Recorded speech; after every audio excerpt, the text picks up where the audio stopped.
To celebrate their 25th year, the Lanes Shopping Centre have held a number of major events throughout 2009. This summer, the Lanes Living Windows Festival was combined with the Carlisle Arts Festival, with the Lanes becoming a major festival venue. The Lanes joined forces with Curves Women's Fitness to run the Changing Room Challenge that gave a group of Carlisle women the chance to change their lives through exercise and fashion. And earlier in the year, the Lanes ran a competition to find the face of the Lanes. The Lanes is home to many big-name high street shops, and its most recent addition, the Disney store, opened in August. Over 200,000 shoppers visit the Lanes every week, with a massive 40,000 every Saturday. A far cry from its humble beginnings over 200 years ago. The Lanes in the 1700s were occupied by about 1,300 people, but from 1700 through to 1850, the industrial development in Carlisle meant that the Lanes was actually built up into a housing complex. The Lanes had 10,000 occupants. There was no sanitary accommodation, no water apart from very shallow wells, and because of the density of population in the Lanes, this led to disease and horrible living conditions. Quite often people here were living 26 to a house. Even in the 1950s, there was discussion and debate in the city about removing these condemned houses and warehouses. But lots of debate and thought went on, until eventually they produced a plan which reflected very much what had been here before. So Grapes Lane is more or less on the site of the old Grapes Lane, which takes its name, we presume, from one of the many pubs in the Lanes area.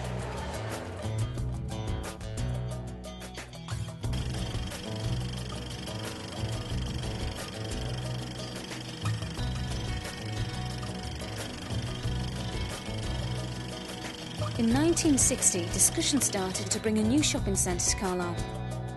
After over 20 years of planning, work started in 1982.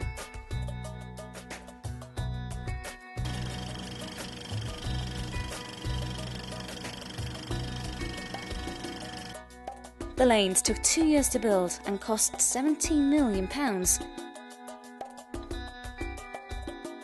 In November 1984, the Lanes Shopping Centre was opened in a ceremony in Central Square, followed by the burial of a time capsule.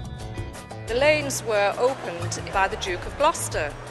Now, the Duke of Gloucester was an architect by profession. He would be very interested in this new development.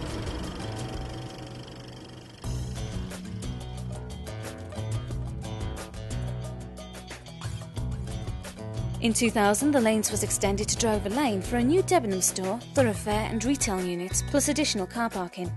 During excavation for the extension, the archaeologists found something very sinister under where now stands the current H&M store.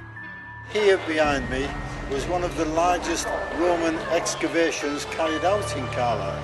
They did find a Roman mansion, and in the courtyard of the mansion, a well.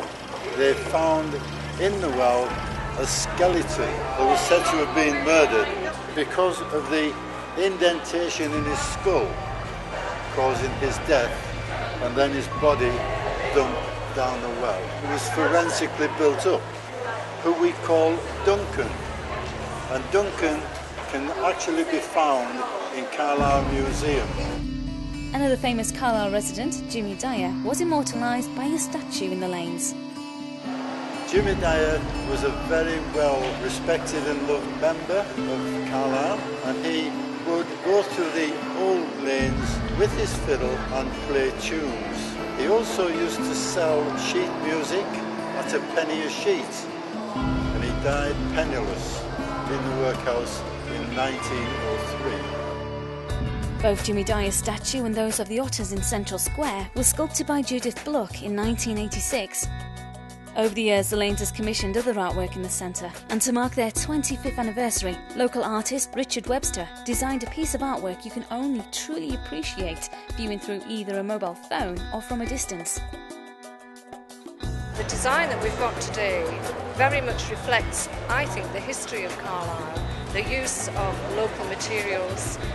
It's very much in keeping with the city, and from the market square is very pleasing to the eye, unlike many other cities where modern materials are being used in a very unsympathetic way. I think great thought and great care was taken in producing the lanes that we've got today. So not only have we got a place to shop and visit the library and park your car and things like that in a very convenient way, we've got something which is a pleasure to walk around and a pleasure to look at, and very much fits in with the historic aspect of Carlisle, the great border city. And there you have it. The Lanes is far more than just a shopping centre. It's an integral part of Carlisle life, its history and design. So here's to the next 25 years.